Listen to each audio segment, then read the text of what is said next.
মোটা মাছি উড়ে বেড়াচ্ছে, সেই গু খা, মাছি সহ খা। সম্প্রতি ভারতের পশ্চিমবঙ্গের কলকাতায় জনপ্রিয় অভিনেতা মোশাররফ করিম ও তার স্ত্রীর ওপর হামলার অভিযোগ তুলে সামাজিক যোগাযোগ মাধ্যমে তীব্র প্রতিক্রিয়া দেখিয়েছে জাতীয় নাগরিক পার্টি। দলটির পক্ষ থেকে stand with Mosharraf Karim hashtag দিয়ে অভিনেতার পাশে দাঁড়ানোর আহ্বান জানানো হয়েছে। এমনকি এনসিপির মুখপাত্র আসিফ মাহমুদ সজীব ভুইয়াও এক ফেসবুক পোস্টে এই ঘটনার তীব্র নিন্দা জানিয়ে হামলাকারীদের বিচারের আওতায় আনার দাবি তুলে ধরেছেন।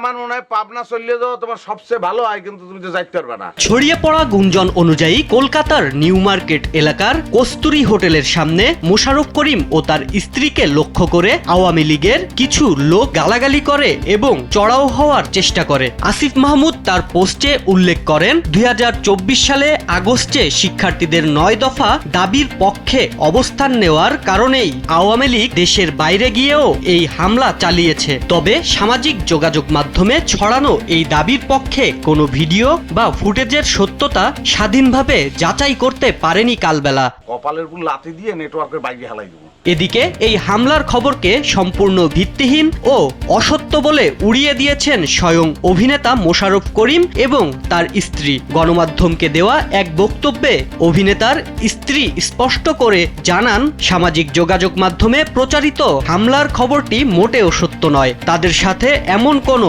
ঘটনাই ঘটেনি। ভুয়া এই খবরটি ছড়ানোর পর থেকেই তাদের ভক্ত ও অনুরাগীদের মাঝে চরম উদ্বেগ তৈরি হয়েছিল। ঘরের ভাত নষ্ট করোই, কোনো কামের তো তুই না। ফেসবুকের এই গুঞ্জনে কান না দেওয়ার আহ্বান জানিয়ে অভিনেতা মোশাররফ করিম গণমাধ্যমকে বলেন, ফেসবুকে নানা কথাই রং চড়িয়ে ছড়ানো হয়। একটা সংবাদ লেখার মতো যতটুকু উপাদান প্রয়োজন ততটুকু এই ঘটনায় নেই।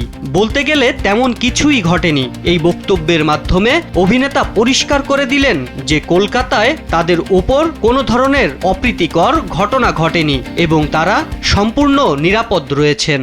তোর দাদার কবর, তোর দাদির কবর এনে। রেজওয়ানুর রহমান, কালবেলা। রঙিন একাব্বর আহমেদ। বস